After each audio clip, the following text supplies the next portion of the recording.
Tahun 1997. Rania. Kepala perempuan berkerudung gading itu menoleh ke asal suara. Rio, pasangan lab di Praktikum Kimia Dasar 2, duduk dua bangku di belakangnya. "Apa?"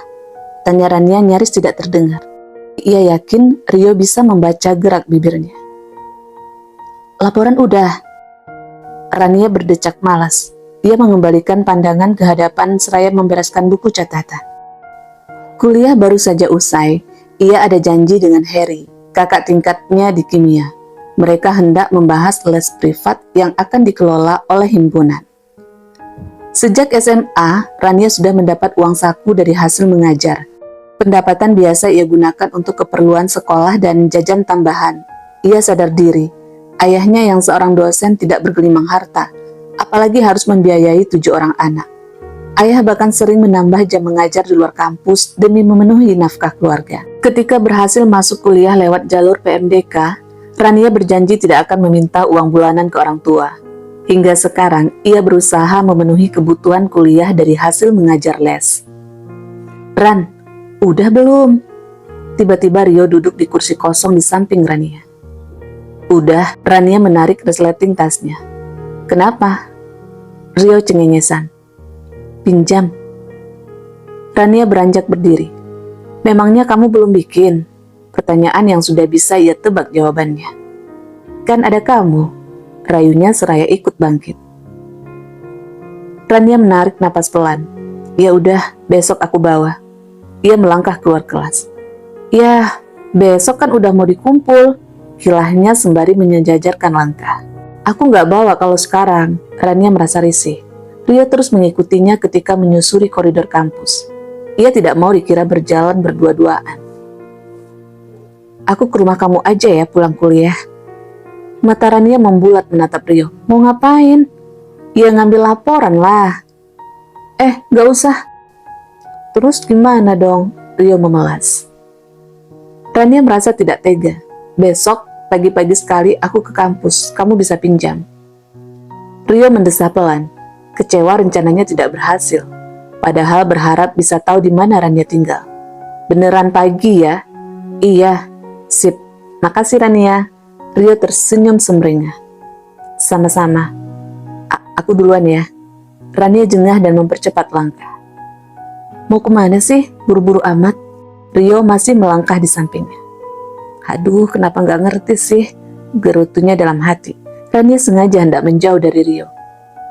"Ada janji sama teman." "Oh." Rio masih saja membututi, membuat Rania was-was. Apalagi beberapa pasang mata memperhatikan mereka. "Duluan ya," pamit Rania sembari masuk ke ruang A8. Ia tidak memedulikan Rio yang berada di luar. Tidak mungkin laki-laki itu ikut masuk kan? Bukan tanpa alasan, ia menghindari teman satu jurusannya itu. Beberapa akhwat sudah mengingatkan agar tidak memberi perhatian lebih ke Rio. Karena laki-laki itu punya hati untuknya. Entah dari mana kabar burung itu beredar. Ia memperlakukan Rio selayaknya teman biasa. Mereka dekat karena menjadi pasangan di laboratorium. Hanya itu. Sama sekali tidak terpikir untuk akrab. Sekarang ia berusaha menjaga jarak agar Rio tidak salah paham. "Assalamualaikum." Pandangan Rania tertuju ke kursi yang disusun membentuk lingkaran di tengah. "Waalaikumsalam." Kepala Harry menoleh ke pintu masuk. Rania, ayo duduk. Udah ditunggu sama yang lain." Rania tersenyum kecil. Ada 3 orang di sana. Selain Harry, ada Hasan, anak kimia satu angkatan dengannya. 1 orang lagi ia tidak kenal, tetapi rasanya pernah melihat. Kalau tidak salah di musola kampus. Berarti anak Rohis. Rania duduk dan bergerak tidak nyaman di kursi. Agak risih, karena ia satu-satunya perempuan di ruangan itu. Karena Rania sudah datang, kita langsung mulai saja. Harry memimpin pertemuan.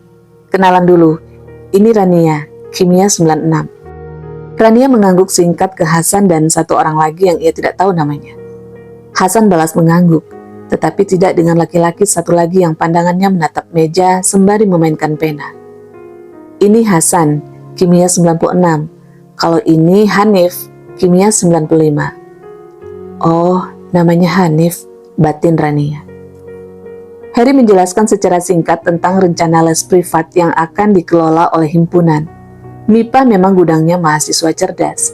Banyak orang tua yang mempercayakan les privat ke mahasiswa untuk mengajar anak SMP dan SMA. Peluang tersebut disambut baik oleh himpunan.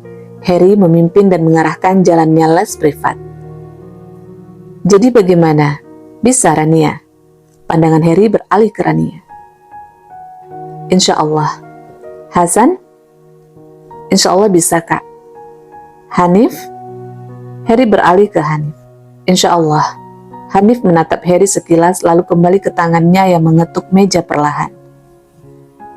Ia menghindar bertukar pandang dengan akhwat yang barusan datang. Ternyata namanya Rania. Hanif tidak menyangka takdir mempertemukan mereka di sini.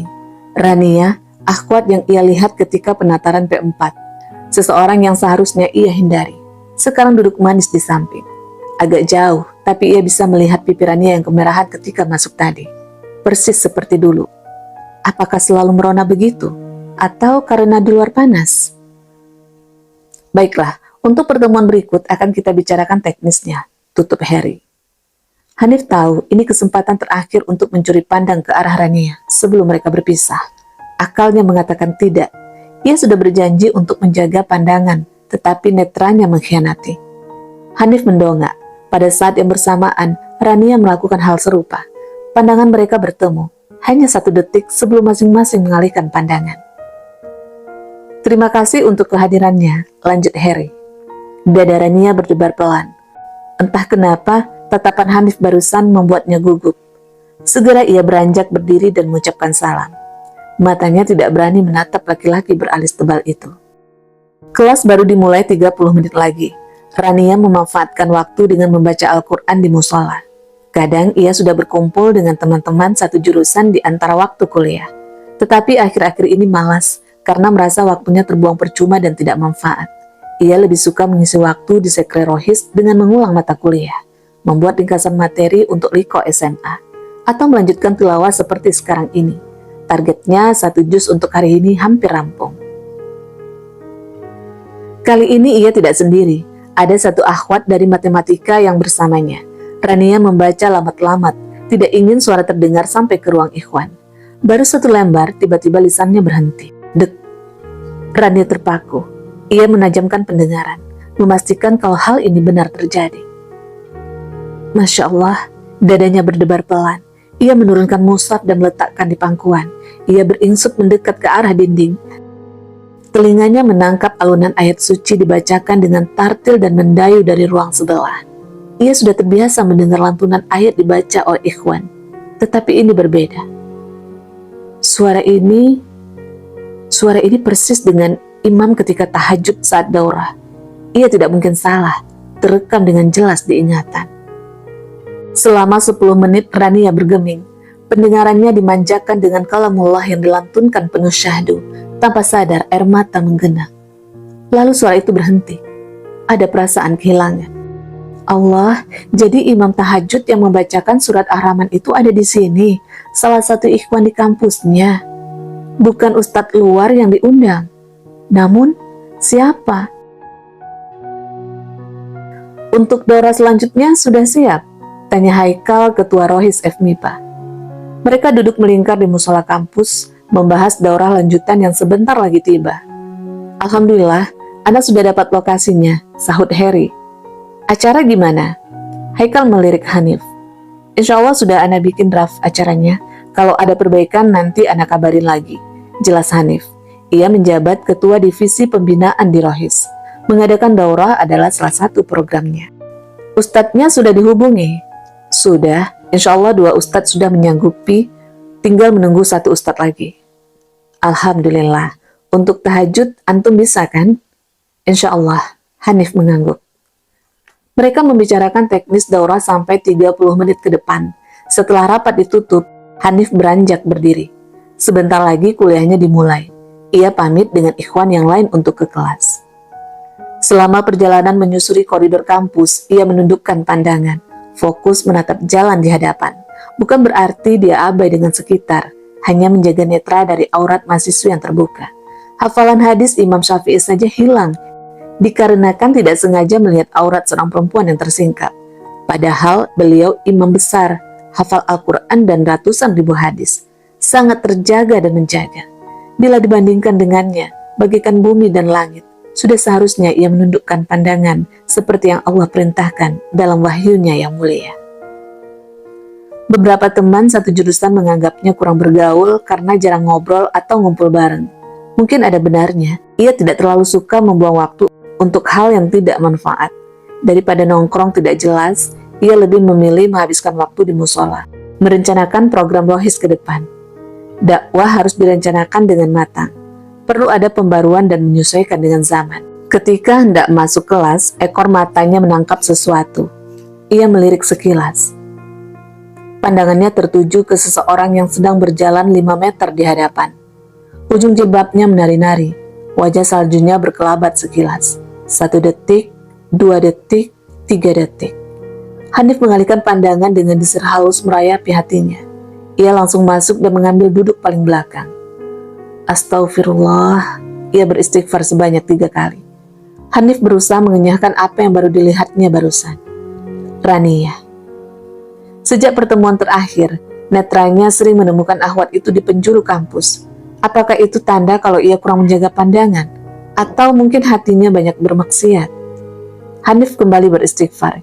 Ia harus komitmen dengan keputusan. Jangan sampai mengotori hati dengan cinta selain kepadanya.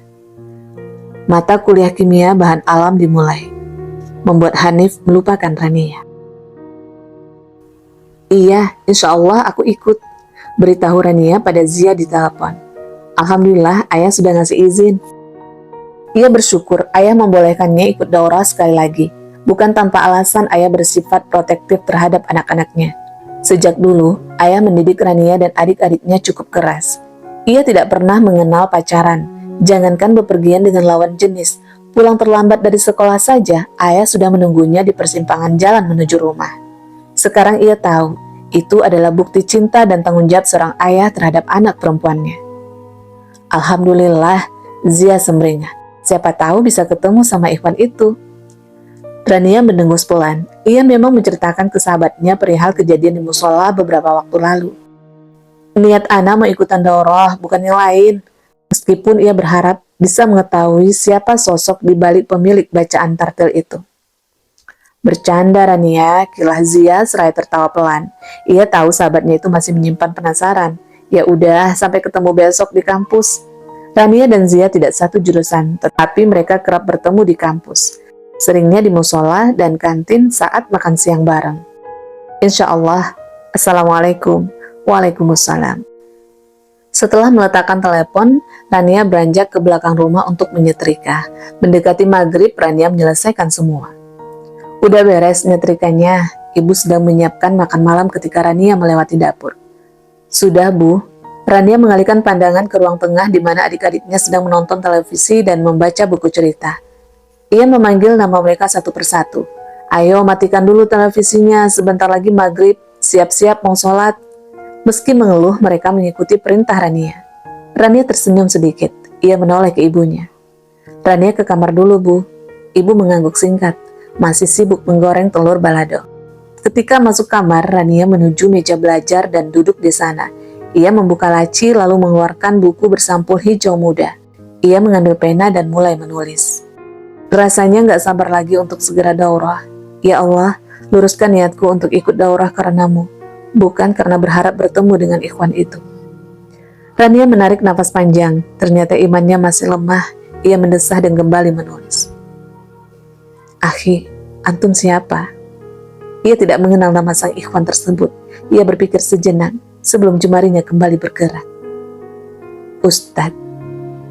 Rania tersenyum kecil. Mulai sekarang, ia akan menyebutnya dengan nama Ustadz.